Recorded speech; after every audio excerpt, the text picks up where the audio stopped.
E quando a gente fala de ESG, existe sempre uma tendência que é dizer o seguinte: antigamente você falava nice to have, ESG, legal você ter. Agora, should have, você precisa ter.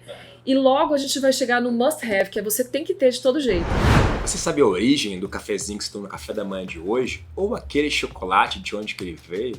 Ou então, a sua mesa de jantar, qual que é a procedência, qual que é a rastreabilidade da sua cadeia de fornecimento? Ter a origem do local é muito bacana. Não saber a procedência pode gerar diversos prejuízos para você e para a nossa sociedade. Entender se aquela produção daquela joia veio de um garimpo legal, será que a gente teria prazer, ter legado de utilizar aquilo? Qual é o impacto, então, que o ESG tem no seu dia a dia?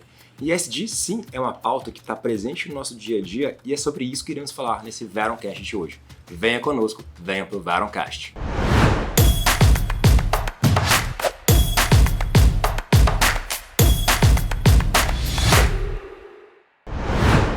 Seja muito bem-vindo, muito bem-vinda ao Veroncast, o podcast da Veron Partners e da Veron Institute. Hoje estou aqui com meu querido amigo, co-host, Davi. Bora! Não consigo falar sobre o nome que eu sempre erro, mas Davi é mais fácil, né? E aí, Davi, tudo bem? Quanto tempo, hein? Beleza, meu amigo. Tudo Bom jóia? sucesso. Acho que essa temporada tá com temas super relevantes. Né? Hoje vamos navegar por horizontes, né? Interessantíssimos aí com a parceria da Érica da Cargill e nosso time aqui, Fernanda e Alice, referências tops no tema de ESG. Certamente vamos ter um podcast de muito aprendizado, como a gente estava dizendo agora, para todos nós, para nós dois aqui, será uma oportunidade de sair cada vez melhor como profissional, aprendendo com elas. Obrigado, Davi. Então, você, né, que quer conhecimento de qualidade, vem conosco. Conhecimento é conhecimento, se compartilhado e aplicado. Então, hoje a gente tem essa temática incrível, né? Vamos falar sobre inovação e ESG. Então, esse ESG é uma temática, né, que, igual o Davi trouxe, estou aprendendo cada dia mais. E para falar sobre ESG, né, obrigado aí por estar conosco, né, muito bem-vinda. Obrigada, gente. É um prazer estar aqui de novo com todos vocês e vamos conversar bastante aí hoje sobre isso. Sustentabilidade e ESG. Que maravilha. Vamos trazer também a Alice para se apresentar conosco. Muito obrigado, Alice. Seja bem-vinda. Boa tarde, pessoal. Tudo ótimo. É uma honra estar aqui com vocês. Maravilha. Fechando esse super time, né, eu também queria agradecer a participação, né, e dar as boas-vindas para Érica Pereira. A Érica é, né, líder de sustentabilidade do mercado brasileiro da Cargill. Ela cuida especificamente, né, Fernanda, sobre sustentabilidade no setor de cacau e chocolate da Cargill. Érica, muito obrigado pela participação e o convite, né, de estar aqui conosco para democratizar esse conhecimento de qualidade. Érica, por favor, né, se apresente para nós. Obrigado, Érica. Obrigada. Olá a todos. Eu sou líder de sustentabilidade para o negócio de cacau e chocolate da Cargill. Meu dia a dia de trabalho é junto com os produtores de cacau, então o pessoal que tem fazenda que fornece cacau para gente. E a gente tem um trabalho de certificações, verificações em campo, rastreabilidade e também interpretação dos projetos dos nossos clientes, né? Os clientes que vão lá buscar o chocolate em cima dessas amêndoas. Pessoal, antes de começar, né, fazer um grande convite para vocês, nos sigam nas nossas redes sociais, no LinkedIn, no YouTube. E por favor, né, você que tem aquele seu amigo especial, né, que tem curiosidade sobre o tema de ESG, como eu e como o Davi, por favor, compartilhe esse conhecimento, né, com seus amigos. E também nos sigam nas plataformas de streaming, né, como o Spotify, para você, né, nos acessar lá. Vamos lá? Tô lembrando, dá o like. Bem lembrado. Dê o like e, por favor, né, Davi, acho que o mais importante que dê o like, deixe os feedbacks, né? O feedback é importante para a gente entender quais são as melhorias que a gente tem com o nosso podcast e, eventualmente, qual outro tema, além de ESG, você tem curiosidade em aprender. Comente, por favor, mande pra gente. Eu sou Bruno Amaral Ribeiro, me segue no LinkedIn. Vamos lá, pessoal. Então, agora, né, nessa novo formato, né, quando a gente fala de ESG, e ESG é uma temática, né, que ela está muito na moda, ela está muito em evidência, né, em negócios. E aí, ESG está muito conectado, né, não só focado no meio ambiente. E é interessante como é que a gente conecta o ESG com relação à rastreabilidade. E aí, para falar um pouquinho sobre o sistema de rastreabilidade, né, e o impacto que isso tem no nosso business, né, na cadeia global de fornecimento, eu chamo também o Rafael Matos, né, nosso sócio aqui da Veron Partners, para falar um pouquinho sobre esse assunto. Rafa, por favor, fala conosco aí. Olá pessoal, tudo bem? Meu nome é Rafael Matos, eu sou Innovation Champion, responsável pelo monitoramento de tendências, governança e gestão da inovação aqui da Verium. Gostaria de agradecer ao convite para participar dessa terceira temporada do Verumcast. Também gostaria de agradecer a participação da Érica da Cargill, que gentilmente aceitou estar aqui na mesa hoje com a gente para falar um pouco mais dessa temática tão relevante, presente no dia a dia de todos nós, que são as temáticas relacionadas a ESG. Eu vou trazer alguns estudos, alguns estudos que vão funcionar como uma introdução, talvez, ao papo mais profundo que vocês vão ter logo mais. E um deles, por exemplo, é o publicado pela GS Alliance, talvez alguns de vocês não conheçam, mas é uma colaboração internacional entre organizações de investimento sustentável de todo o mundo, que no seu review de 2020 trouxe que o montante investido nos chamados investimentos sustentáveis chegou a 35 trilhões de dólares. Para que vocês tenham uma ideia, esses 35 trilhões de dólares equivalem a mais ou menos 36% do PIB mundial de todos os países, Isso mostra que cada vez mais os investidores têm considerado critérios relacionados ao aspecto ambiental, social e de governança para selecionar os projetos que vão receber investimento e que vão compor o seu portfólio. Esse valor também, ele já é 15% superior ao valor apurado pela mesma organização 2 anos atrás e 55% maior do que o valor apurado pela mesma organização 4 anos atrás. Provavelmente, a magnitude desse fluxo de investimento já nos mostra que ESG é muito mais do que um mero modismo, Uma temática também que tem nos chamado a atenção, aliás, algumas empresas brasileiras, principalmente no setor de agro e papel e celulose, já têm se movimentado, para responder a algumas mudanças de aspecto regulatório que estão sendo tramitadas ainda na Europa, mas que provavelmente vão afetar toda a cadeia de fornecimento mundial, seja de empresas que exportam diretamente para a Europa, sejam de empresas que tenham operação na Europa, O que a gente tem visto é que essas leis que estão sendo tramitadas na Europa, chamadas de leis de devida diligência, devem incluir alguns aspectos específicos diferentes na forma em que as empresas têm feito a sua gestão de riscos junto a fornecedores, O que isso vai mudar, O que antes era provavelmente uma checagem pontual, um registro momentâneo de conformidade de atuação desses fornecedores ao longo da cadeia produtiva, deve se mudar, deve ser alterado para uma checagem mais contínua, com registros periódicos sobre tudo que fornecedores e produtores estão fazendo e que estão atrelados de alguma forma à sua operação, a operação das empresas. Provavelmente isso vai ter um impacto global, vai começar na Europa com reflexos em outros países. E eu gostaria que vocês aprofundassem um pouco mais o assunto relacionado a essa temática de rastreabilidade de fornecedores, considerando essas alterações de aspectos regulatórios. Como que vocês têm visto que isso vai impactar as empresas? Um forte abraço e bom Verumcast! Sensacional, Rafa. Muito obrigado. Bela participação. Pois é, pessoal, mais de 30%, Davi, mais de 30% do PIB global conectado a investimentos ligados à sustentabilidade. Esse é um número de respeito. E mais, milhares de provas que mostram o quanto que ESG não é moda, e sim é um setor estratégico para as empresas. Está muito no nosso dia a dia. Com certeza. Quando o assunto é rastreabilidade, esse tema é muito forte, Fernanda? Então eu queria que vocês explicassem um pouco isso para a gente, tanto você quanto a Alice, o quão importante que é pensar nessa rastreabilidade na cadeia de fornecimento. Perfeito, Bruno.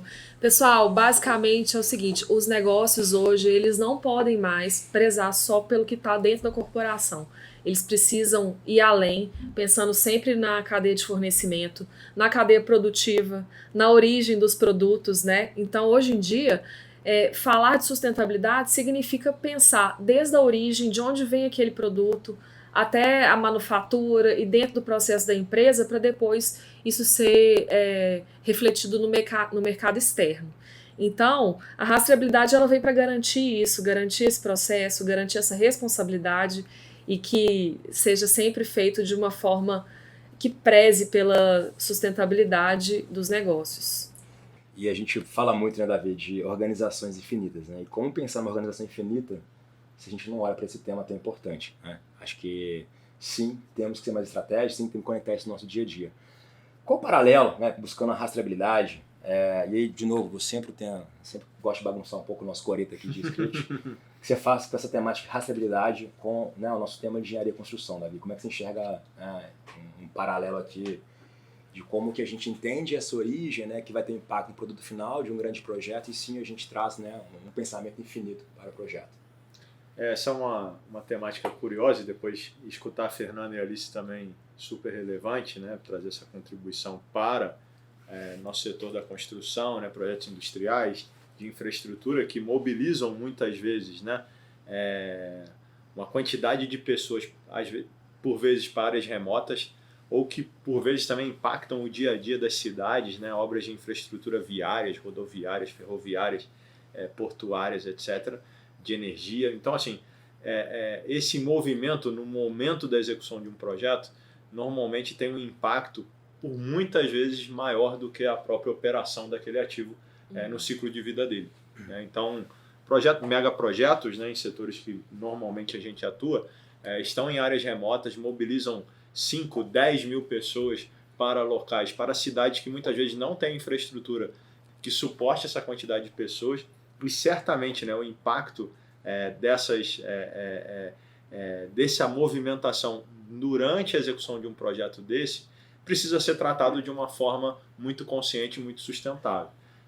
Essa temática, dentro do entendimento macro, né, da interdependência, vamos chamar assim, né, do empreendedor, do owner empreendedor com a sua cadeia de fornecedor, ela precisa ser proativa. Porque quando você coloca em contrato para uma construtora mobilizar 3 mil, 4 mil, 5 mil pessoas para uma localidade dessas, você não pode acreditar que você simplesmente está transferindo o risco para essa empresa e a responsabilidade passa a ser dela.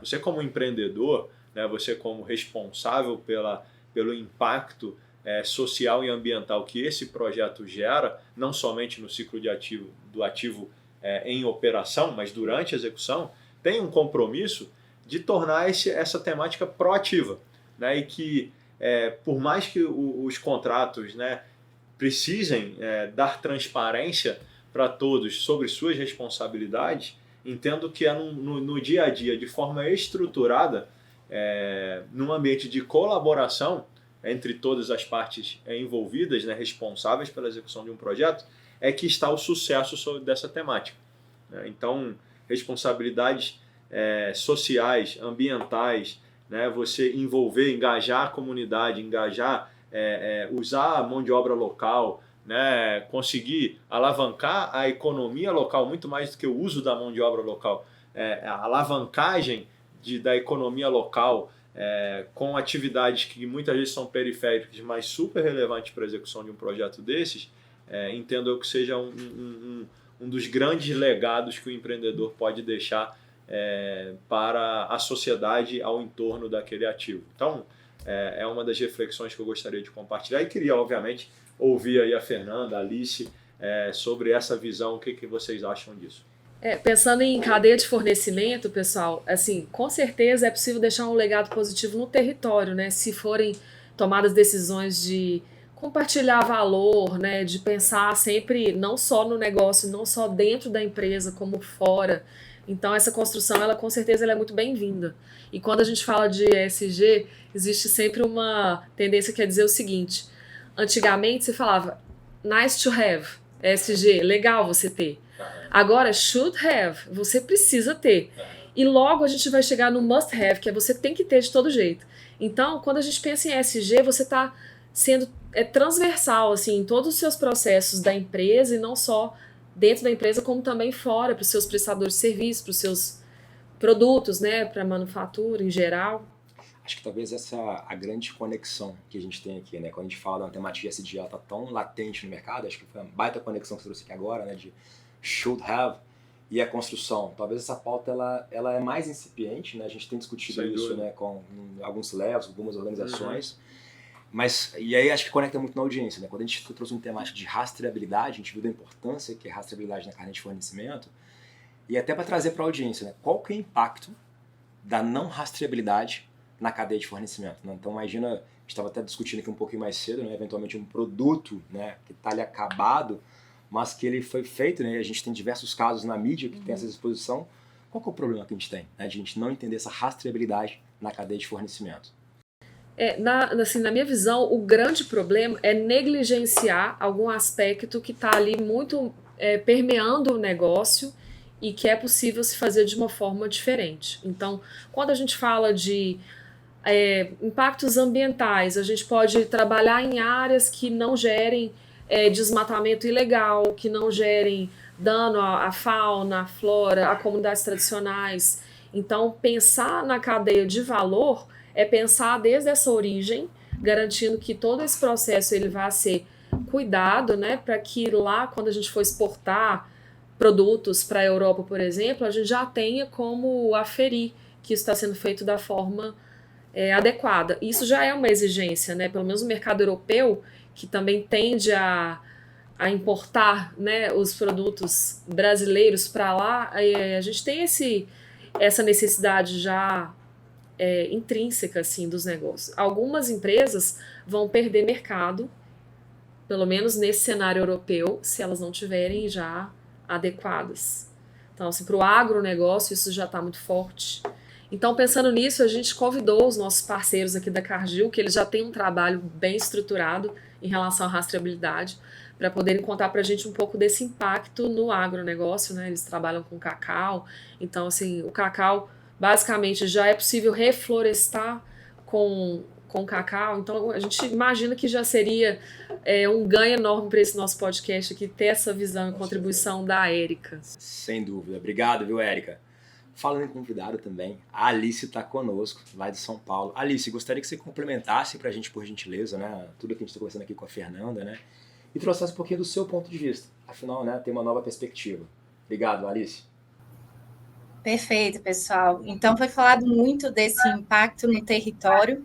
Eu vejo que, além disso, também tem um impacto em pequenos, médios empreendedores, né, quando a gente está olhando para essa contratação.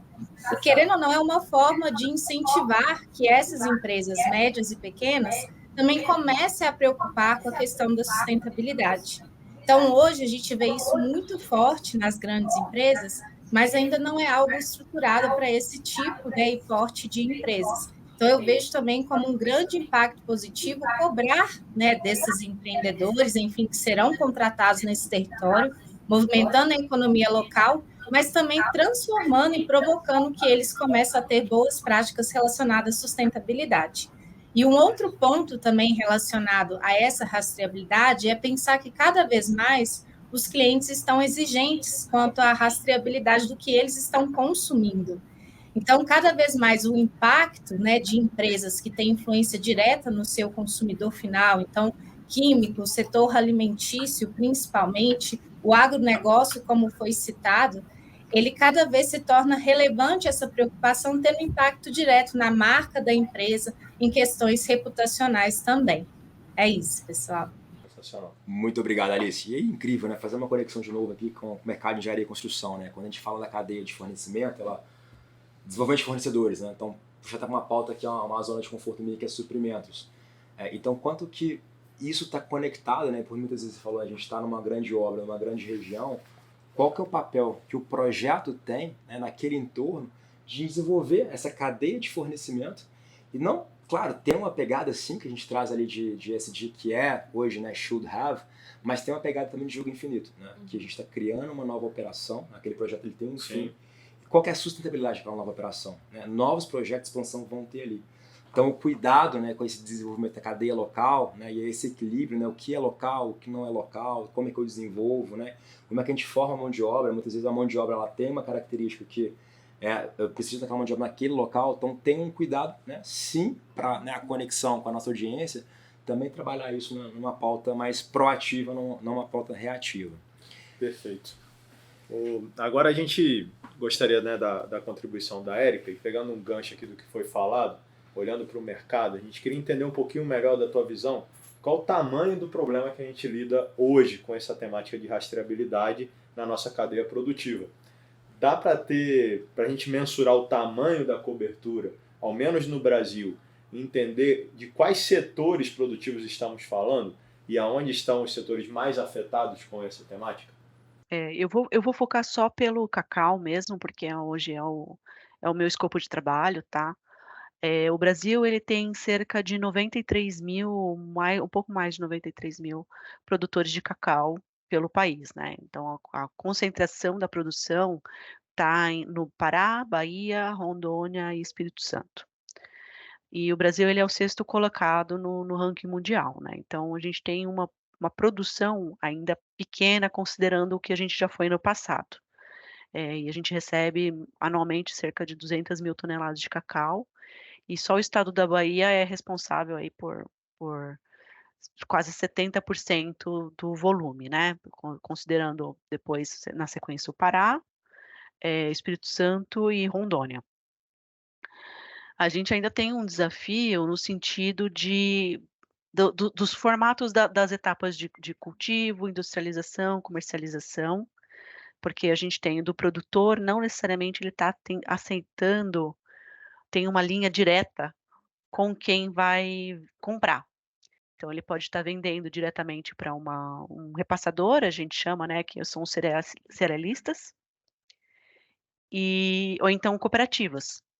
Mas muitos são independentes, né, os produtores eles podem estar conectando, vendendo de uma cooperativa, vai vendendo para o outro, vendendo para o vizinho que junta o volume dele, então acaba sendo um desafio você associar nome com origem, nome do produtor, quem é, de quem que a gente compra e de qual fazenda está vindo, tá, isso são 2 pontos importantes, porque aí é onde, a gente vai focar a base da rastreabilidade, né, ela foca em boa gestão dessa produção, para você ter uma noção de volume para aquela fazenda, e os registros dessa produção, registros de venda, registros de compra, e as documentações das atividades administrativas, né, nessas relações entre cada uma das partes que vão atuar com o cacau, desde o plantio do cacau até a compra pela indústria. Excelente, Érica. Obrigado. Excelente contribuição. Bruno.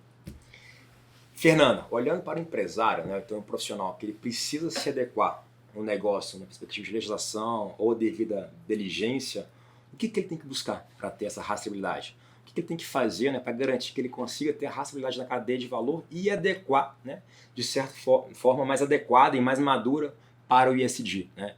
E antes disso, o que a empresa precisa de conhecer primeiro relativo à maturidade em ESG? Então fala um pouquinho para a gente, né, esse olhar, né, de dentro para fora e quais são essas variantes no processo, né? O que a gente pode fazer como primeiro passo, né, para quem está escutando a gente. Bom, para tentar responder essa pergunta, eu acho que para responder o de dentro para fora, você tem que ter sempre o olhar de fora para dentro. Legal. Porque está existindo hoje uma pressão externa. A pressão externa de mercado, ela vem de fornecedores, de legislações, mercado internacional, investidores, acionistas. Então, é um ciclo de respostas e perguntas que a empresa precisa se habilitar a responder. Então, assim, trazer a sustentabilidade para o centro do negócio, ou até de forma mais transversal, significa que aquele negócio ele não está pensando somente nos seus limites, né, no limite daquela atuação. Ele está pensando no que ele pode deixar de legado para fora, de desenvolvimento territorial, de desenvolvimento de cadeia de fornecedores. Então, assim, a continuidade dos negócios passa muito pela sustentabilidade. E quando a gente pensa que os recursos naturais, eles são finitos, então é uma necessidade também pensar em reduzir os impactos da melhor forma possível e gerando sempre oportunidades para os negócios darem continuidade, né? Então, assim, não dá para falar hoje de um negócio sem pensar em sustentabilidade do negócio. Isso passa pela questão social, pela questão ambiental, pela governança, e isso percorre a empresa toda. Então, hoje, quando a gente fala de governança, a gente fala de pessoas, a gente fala de suprimentos, a gente fala de diversidade, de equidade, a gente começa a falar do social, não só para dentro da empresa, como também fora, as comunidades que aquele negócio pode impactar. Quando a gente fala do ambiental, para além da legislação ambiental, que hoje em dia ela é o básico, né? Você tem uma licença para operar hoje em dia, ela é o básico. Mas a gente está falando de ir além, a gente está falando de conectar com ações mais estruturantes para gerar valor compartilhado. E o valor compartilhado, ele necessariamente ele tem que ter o ambiental, o social e o econômico. Senão ele não para de pé. É o impacto muito além do projeto. A gente fala muito de criar a ambiência, criar, né, o que de fato a gente está gerando valor. Então, como é que a gente olha o todo, né? Como é que a gente olha o ecossistema. Perfeito. Muito bom, obrigado, Fernando. E Alice, partindo do pressuposto que para que a gente saiba o que deve ser feito, né, uma empresa deve diagnosticar o status onde ela está e quais são as alavancas de valor que ela deve buscar, né, e partindo do pressuposto, né, que uma vez tendo essa consciência e tendo uma jornada de mudança, uma jornada de evolução nessa temática, ela adquira, né, uma maturidade mais avançada nesse termo. O que você entende que são portas que se abrem, ou seja, horizontes que esse empreendedor, que essa empresa passa a usufruir no momento que ela adquire essa maturidade ou adquire esse nível, né, de engajamento e de contribuição para o todo que está à sua volta? Fala um pouquinho mais para a gente sobre isso. Perfeito. Então, a partir de um diagnóstico, né, estruturado, o primeiro passo é, de fato, envolver os stakeholders internos e externos estratégicos ali. A partir do momento que você envolve, né, de fato, esses stakeholders entendendo quais são as temáticas relevantes e prioritárias, pensando no contexto que aquela empresa está inserida, aí sim você começa, de fato, a jornada. Então, não adianta nada você falar de emissões, enquanto, na verdade, um ponto crítico daquela organização é a diversidade. Então, a partir desse momento em que os stakeholders conseguem entender que o desdobramento dessa estratégia reflete a sua percepção em relação ao negócio, aí sim são abertas diversas portas relacionadas a essa organização. O primeiro é o próprio impacto interno, né? A gente percebe que quando os colaboradores são consultados e entendem que aquelas temáticas que estão sendo tratadas, principalmente a parte de diversidade, a parte de saúde e bem-estar também desses colaboradores, eles se tornam mais engajados e incentivados. E não adianta nada ter uma estratégia e metas dessa organização se a parte operacional não consegue traduzir isso e refletir de fato em toda a organização. Então, eu vejo como uma principal oportunidade nesse sentido esse engajamento mesmo interno na organização. E pensando externamente, várias outras oportunidades também são abertas. Então, no mercado, você começa a ser percebido como uma marca positiva, como uma marca que está preocupando com a sua sustentabilidade na essência. Então, você começa a ter oportunidades associadas à linha de financiamento, à própria valorização da marca, o cliente começa a te enxergar de uma outra forma e, às vezes, está disposto a pagar mais por um produto que, de fato, está preocupado com seus impactos sociais, ambientais e de governança.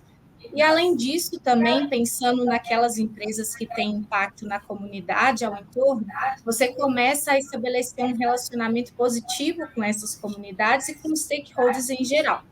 Então, hoje, falando dessa parte de rastreabilidade da cadeia de valor aí, a gente percebe uma extensão da organização e uma maturidade ainda maior. Hoje, as empresas estão no nível de maturidade que estão preocupadas em estabelecer boas práticas internas e fazer aquilo rodar com a coleta de indicadores estruturados. Entretanto, a partir do momento que você olha para a sua cadeia de valor, você atinge um nível de maturidade muito maior do que a maioria das organizações brasileiras, né? Como foi dito, as empresas europeias já são cobradas por esse posicionamento, entretanto, ainda no mercado brasileiro, isso ainda está iniciando a jornada. Então, não é mais um diferencial, de fato, é uma necessidade do mercado. No final das contas, a gente está falando sobre legado, né? Sobre o que uma organização tem de impacto positivo em todos à sua volta. Muito legal. Agora eu gostaria de trazer um contraponto, né, trazendo a nossa especialista, a Érica, né, para trazer essa temática de sustentabilidade, né, e para quem está engateando nesse tema, para quem ainda não ainda tem isso como valor intrínseco na organização, o que a empresa deixa de valor na mesa, né, de não tratar isso como, né, uma prioridade? Érica, fala para a gente, por gentileza. Ela está perdendo o mercado, né? A sustentabilidade, ela tem que ser uma estratégia de negócio. É uma questão de sobrevivência para essa empresa. Então, para ela conseguir continuar operando. Essas organizações, essas empresas, elas precisam entrar nessa busca de forma rápida, porque senão elas não vão estar preparadas para enfrentar os diferentes riscos que são relacionados aos temas sociais, ambientais e de governança. No fim das contas, a governança acaba sendo a base para ela tratar com os temas sociais e ambientais, né? A gente já tem visto mudanças no comportamento dos consumidores, que também é uma forma de fazer pressão e de selecionar, no mercado quem está adequado e quem não está. Principalmente dos jovens, porque os jovens acreditam que as empresas têm um papel social e ambiental importante. Então eles vão buscar aquilo que reflete seus propósitos e as empresas que estão conseguindo demonstrar, e dar confiança para aquele propósito seja atingido, né. Então se essas empresas não estão alinhadas com esses temas, dificilmente ela vai receber o capital dessa nova geração. Para nós, para a Cargill, nós temos a oportunidade e a responsabilidade de atuar com o Cacau, conectando esses diferentes stakeholders que estão na cadeia, né, para poder promover mudanças. Então não é um trabalho simplesmente da Cargill, ou simplesmente do produtor ou de quem está comprando. É um trabalho em conjunto. Então o nosso objetivo é conectar todos os pontos da cadeia do cacau, para total transparência nesse caminho, e aí a gente aplica essa visão holística de sustentabilidade do cacau e trabalhando de uma forma mais efetiva com os parceiros. Então, cada um entende o seu papel, cada um entende o seu desafio e atende aquilo que consegue realmente abraçar. E a gente espera que com isso a gente tenha um ambiente, né, um setor de cacau e chocolate que beneficia todo mundo, que seja mais próspero para todo mundo. Muito bom. Alice, né, uma das soluções em ESG da Veron Partners oferece, inclusive, né, um diagnóstico, né, um as-is e um to-be. Né? Fala aí pra gente, né, o que né, quem está assistindo, a gente aqui, né, um empresário ou aquele profissional que tem nos acompanhado, né, que quer entrar de cabeça em ESG, ficou impactado, que isso é um tema relevante, o que ele tem que fazer, né, quais são os próximos passos que ele tem que dar para ser um profissional de destaque ou a empresa estar conectada com essa boa prática do mercado. Perfeito. Então, antes de mais nada, é fundamental conhecer o setor que está inserido. Como a gente citou anteriormente, existem temáticas que vão ser muito mais prioritárias para determinado tipo de setores. Então, a primeira dica é, de fato, mergulhar quais são as melhores práticas de empresas de grande porte e como que eu consigo adaptar e trazer essas práticas para o próprio negócio. Né? Então, entender isso a fundo, entender como se adapta à realidade da organização é fundamental. Então, a partir do momento que você consegue olhar para a sua empresa e ter claro quais são as prioridades a serem tratadas nessa temática da sustentabilidade, você precisa pegar indicadores relacionados a essas temáticas para estabelecer uma linha de base. Né? Então, é como se fosse um retrato daquela organização a partir do momento que ela assume esse compromisso em fazer a jornada em sustentabilidade. Então, tendo muito claro, né, hoje, quais são os níveis que eu consigo atingir em relação ambiental, social e governança? Qual meta eu vou pensar a médio e longo prazo? Né? Essas metas, óbvio que é bom ser usadas, mas elas também têm que ser atingíveis, até mesmo para motivar o engajamento desses colaboradores. Então, a partir daí, sim, você estabelece metas claras, objetivas e atingíveis por esse negócio, para, de fato, traçar todo um plano de ação para aumentar ou alcançar essas metas de alguma forma. E sempre importante relembrar, né, envolver todos os níveis da organização, operacional, tático e o estratégico. Só assim é possível, de fato, ter resultados positivos em relação à sustentabilidade. Excelente, Alice. Te agradeço a contribuição. Bom, acho que o papo foi sensacional. Né? Só tenho a agradecer a oportunidade de aprender mais sobre essa temática tão relevante. Acredito que todos nós saímos desse podcast, né, Bruno? Mais sensibilizados e com mais responsabilidade, né? Mais responsabilizados da relevância sobre esse tema. né? Para a nossa indústria da construção, existe uma complexidade, né, intrínseca do relacionamento com a cadeia de fornecimento, que não é diferente, né, do setor que a Érica tão bem falou aqui, junto com a Fernanda e com a Alice, né, do agronegócio.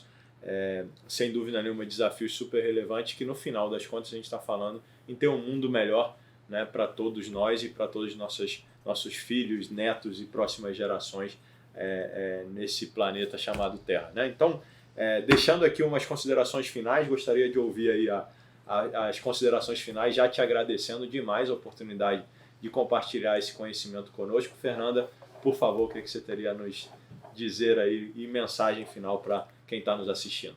Pessoal, é um prazer muito grande estar aqui falando desse tema tão relevante. Eu acho que hoje, quando a gente fala de sustentabilidade, a gente fala de propósito, né? As empresas têm que conectar com esse propósito, porque o impacto, ele ultrapassa fronteiras das organizações. Ele é um impacto que gera para todo mundo, né? Então, cada um, se fizer a sua parte, a gente vai somar e, com certeza, a gente vai ter uma vida melhor para a gente, para as gerações futuras e para o nosso planeta. Muito obrigada. Agradecemos, Fernando. Foi curioso, né, que pegando as palavras da Fernanda, né, na nossa visão enquanto Vero, é de transformar. É de transformar não somente dentro de casa, mas fortemente como agentes de transformação no mundo dos negócios, né, com um nicho na indústria da construção, mas que obviamente o compromisso ele se extrapola para todo o mundo de negócio, todo o ambiente de negócios, onde a gente consegue alcançar, né? Então, fazer nosso papel é super relevante. E aí, Alice, gostaria de aproveitar esse gancho e pedir suas considerações finais. O que você, né, nesse tempo, nessa jornada de transformação, nessa luta, né, por uma evolução numa temática tão relevante globalmente, você gostaria de deixar como recado final? Perfeito. Então, gente, primeiramente agradecer a oportunidade aí de estar batendo esse papo super rico de informações. Foi uma honra estar aqui com vocês. Mas o grande ponto é atingir a maturidade em sustentabilidade é um desafio, né? Por mais até empresas grandes hoje ainda estão nessa jornada constante de entender como de fato consegue mensurar seus impactos positivos e ao mesmo tempo reduzir seus impactos negativos. Por outro lado, a gente vê um mercado mais exigente, investidores mais exigentes, fazendo com que a gente tenha esse alcance global quanto à sustentabilidade. Então, eu vejo que o segredo para alcançar esses objetivos é, de fato, o envolvimento da cadeia de valor e todos os stakeholders que estarão envolvidos nessa jornada. Obrigada, gente, pela oportunidade. Excelente, Alice. Você me fez lembrar numa conversa que eu tive a oportunidade, né, a honra de participar numa mesa de conversa com o ex-ministro, onde ele trata isso de forma muito clara, né? O compromisso tem relacionado, como a Fernanda trouxe, ao social, ao ambiental, e o econômico ele tem papel-chave. Porque sim, quando o econômico entra na mesa, né, a responsabilidade de quem gira a roda econômica do planeta, né, traz um nível de consciência relevante para temáticas que, no final das contas, estamos falando da sobrevivência da nossa espécie, da sobrevivência do nosso país e do nosso planeta, né? Então, trazendo essas reflexões, Bruno, você com a experiência que você teve, né, em gestão de suprimentos, em cadeia de valor, em fornecedores, essa temática rastreabilidade, como é que você conecta isso tudo que foi falado aqui hoje com as tuas experiências e seu recado final? Acho que você resumiu uma palavra muito legal, cara, que é legado, né? Qual o legado que a gente quer deixar, né? E acho que a conexão que eu faço, né, e você também como pai, né, assim, qual o legado que eu quero deixar para minha filha, né? Então, para minhas filhas, né? Então, eu acho que é isso, né? Essa temática é uma temática que ela tem uma tendência de, isso não é para mim, isso é uma tendência que está ali para grandes organizações, né? E acho que talvez o que a gente quis nesse podcast é simplificar, né? A gente quis simplificar, trazer conceitos interessantes, né? Que acho que quem está aqui conosco já consegue ter uma visão do que é o ESG, como consegue conectar na prática. Sim, suprimentos têm uma importância muito grande, porque ele está ali na tratativa, né, direta, né, com o fornecedor. Então, quais são as políticas por trás, né, que tem, né, de desenvolvimento de fornecedor local, né? Como que vai fomentar essa cadeia, como que na perspectiva de um grande projeto, né, a gente vai fomentar, trabalhar a mão de obra local, claro, sem trazer, né, uma complexidade de gestão. Eu acho que tem esse balanço, né, e aí o porquê do ESG talvez não ser uma pauta tão reativa, né, então uma provocação que fica, será que isso não tem que ser uma pauta já no início da engenharia? E no início da engenharia a gente já consiga trazer quais são os elementos, né? A gente falou de materiais, né? Um pouco antes da nossa conversa, de materiais verdes, né? Então, o que a gente consegue ali, eventualmente, reduzir a emissão de carbono já nesse processo de industrialização? Então, acho que são uma série de temáticas, né, que eu gostaria de dar essa curiosidade, né, para vocês do outro lado, de entender um pouco mais do assunto, como que isso se conecta na estratégia e pensar sempre no legado, né? Pensar no legado que esse mundo é um só, né? A gente está aqui para, por enquanto, a gente não colonizou Marte ou outro planeta, né, por enquanto, mas o que a gente vai deixar, né, para a nossa sociedade. E a reflexão que fica na perspectiva de engenheiro, né, é o que a gente consegue fazer melhor. Né? E aí, do que a gente consegue fazer melhor, eu quero puxar uma nova temática que é a inovação. Então, muitas vezes, quando a gente olha no ESG, como que a gente consegue fazer melhor, o diferente, gerar valor para o negócio, mas também trazendo uma pegada de ESG. Então, tem iniciativas, aí, exemplificar, estava contando um pouco no caso antes, que a gente trouxe, né, uma inovação do uso, né, de estação de tratamento de esgoto, né, que a gente tirou ali, né, os catas fossas, né, que a gente teve uma economia, tanto na perspectiva de, né, redução do OPEX, mas também a gente conseguiu trazer uma melhor qualidade de vida ali, redução de emissão de carbono. Então, são iniciativas, né, a Alice trouxe muito bem, de ter, claro, né, um diagnóstico, de ter um existe, ter um to be, ter uma estratégia, mas sim, isso é valor, né? Quando você trouxe, né, Fê, de isso hoje é uma pauta das grandes organizações. Né? Se é uma pauta, né, e aí tem muitos owners, né, que estão escutando a gente, isso sim já é uma vantagem competitiva e já entra também no horizonte de contratação. Então acho que o recado final é, ele é um legado, a gente tem que olhar para isso, né, enquanto sociedade, mas ele também se torna uma vantagem competitiva para quando você coloca isso como uma estratégia. E Érica, primeiramente agradecer demais a sua participação, oportunidades como essa, né, de presenças como a sua, só engrandecem, né, essa iniciativa nossa aqui do Verumcast. Gostaríamos de ouvir aí as considerações finais que você tem para nos brindar e legado e recado final para todos que estão nos assistindo. Por favor. Exato, acho que é bom vocês falarem sobre rastreabilidade, porque ele é um ponto muito básico do nosso dia a dia, né? Você pode considerar rastreabilidade no sentido de quem eu compro, mas você pode expandir isso, desse de quem eu compro para por que eu compro. Então, aquela informação, aquele dado de quem você está trazendo o rastro, também te auxilia como consumidor a pensar nas suas escolhas, quais são os seus impactos, o que é aquilo que você quer gerar para a cadeia. Então, nós, como empresa e como consumidores, estamos nos alimentando. Então, quem já tem uma jornada em sustentabilidade, ou quem tem essa abertura para trabalhar com sustentabilidade, já está bem avançado já em entender que a empresa não é só ela mesma, né? A empresa também está consumindo e é uma questão de se manter no mercado, se manter como negócio, mas de atender um propósito maior, que é um propósito coletivo de um mundo melhor, um mundo mais adequado. Excelente. Pessoal, a gente trazer aqui minha reflexão final. Quando escutei a Alice falando, a Fernanda comentando um pouco do que a Érica trouxe e o Bruno também, e trazendo talvez para a realidade, para os recados, para as considerações que a gente traz para o nosso dia a dia de agentes de transformação, quando a gente traz uma temática que a princípio está muito distante, né, da tua zona de conforto, é possível que você tenha aquele medo que gera uma barreira, né, Fernanda? E a nossa ideia aqui, na hora que a gente procura democratizar ou simplificar, né, a linguagem sobre uma temática tão relevante, é para entender que não existe solução de sustentável com um departamento de sustentabilidade, tal qual não existe segurança somente com um responsável por segurança, planejamento por uma área de planejamento. Quando a gente pensa em todas as temáticas sistêmicas, acreditando que o silo resolve, a gente acaba não sendo bem sucedido. Então é compromisso sim, né, de cada um de nós estar minimamente habilitado para entender o quanto que cada uma das temáticas chave, né, para um mundo melhor se impactam e se permeiam no seu dia a dia.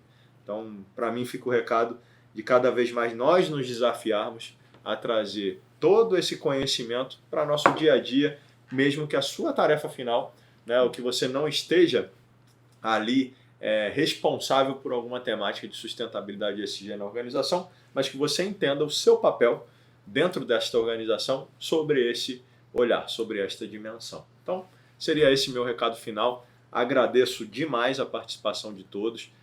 Fiquei muito feliz em participar desse podcast.